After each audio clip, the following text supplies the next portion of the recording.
I was a pastor's kid and really excelled at being the pastor's kid, all that that entailed. There were a lot of expectations, demands put on me as far as what it meant to be the pastor's kid. And I got really well at performing, doing what needed to be done to maintain that image, you know. And the only problem with that was this internal struggle in my heart in regards to just who I was as a boy, you know, not really feeling the same as the other boys felt, in my opinion. Not being able to be myself.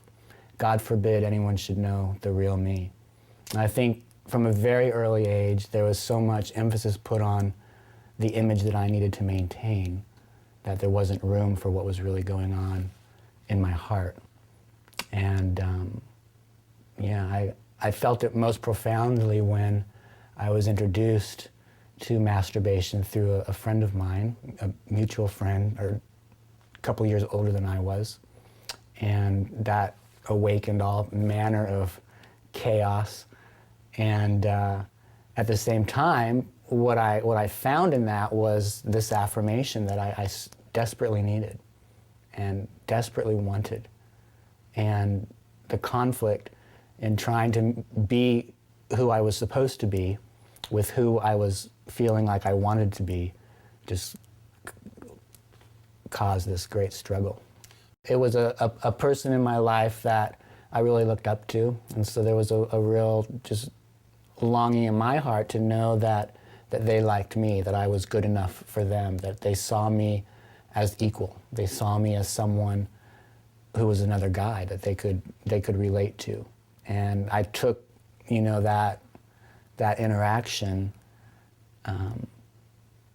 to mean that, well, this is the affirmation that I'm longing for, as well as just this feels good.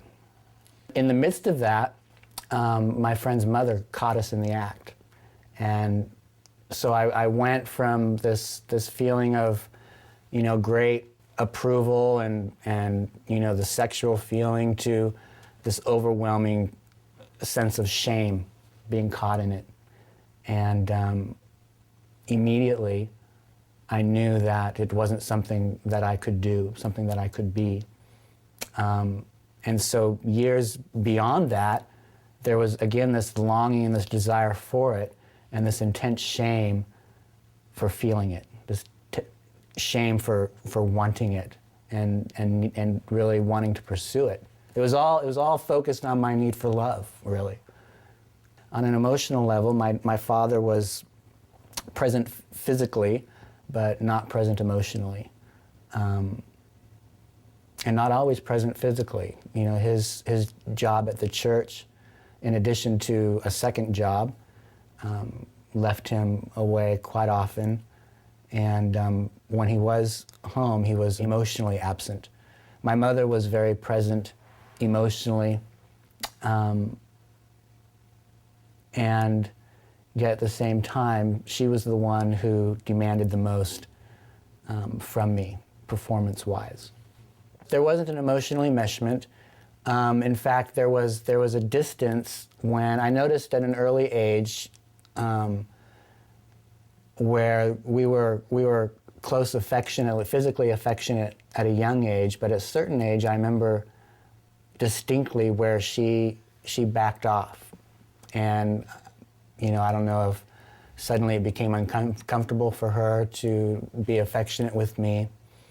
But I remember distinctly knowing that something was different and wondering what was wrong. You know, I can only play this game for so long. This conflict in who I was and who I was needing to be for the people in my life and who I really, you know, felt I was inside. Going to Christian school, Christian high school, being the good Christian leader, that only lasted for so long. And I found that eventually it wasn't enough. I needed to explore who I felt I was inside. And so I moved away. I joined the Navy. That was my excuse to take me away from the community that I was in. I felt like I wanted to pursue my homosexuality. Your passion that beats for Christ alone. Your passion. The first voice was Phil Donahue, actually. I think it was the first time homosexuality was discussed on national television. And he said, gays are born that way and they're just going to have to deal with it. And I remember thinking, wow, that he said that on national television. It must be true. And everyone else just must be really ignorant. And that was the permission that I was looking for in order to explore it. While I was in the Navy, that was when I got quite involved and really still leading this double life, if you will. I was, a sailor by day and the partier at night, and just complete longing to connect. I lived in that world for about 2 years when, as a result of it, I've discovered that I was HIV positive.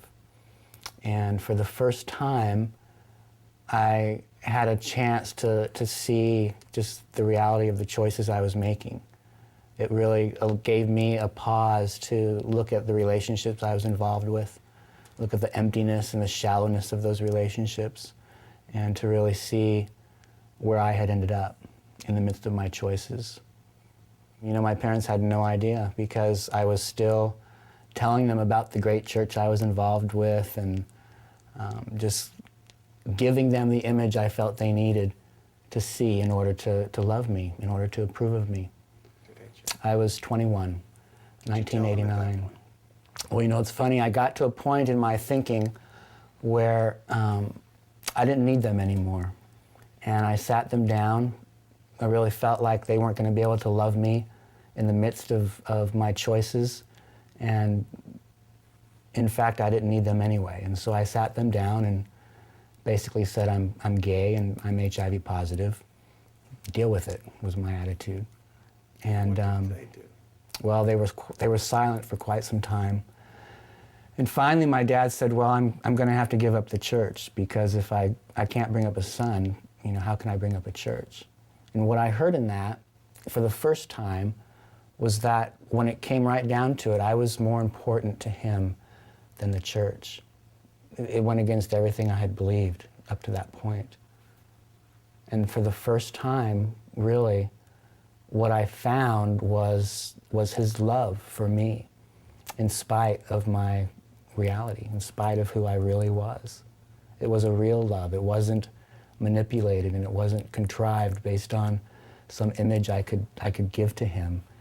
This was the real me, and this was his real love for me. And more important than just his love for me, what I discovered in that was my Heavenly Father's love for me. For the first time, I knew his love for me. It was revealed through my earthly father. And I remember just being so aware, for the first time, confident that he was real, that his love was real, that his love was genuine. And my prayer at that time was, okay, God, I don't know that I can give this up. I don't know that I want to give it up, quite frankly. But I know that you're real enough that I need to give you an opportunity to make me who you want me to be. And that really began the journey I'm still on today. Your passion that beats for Christ alone.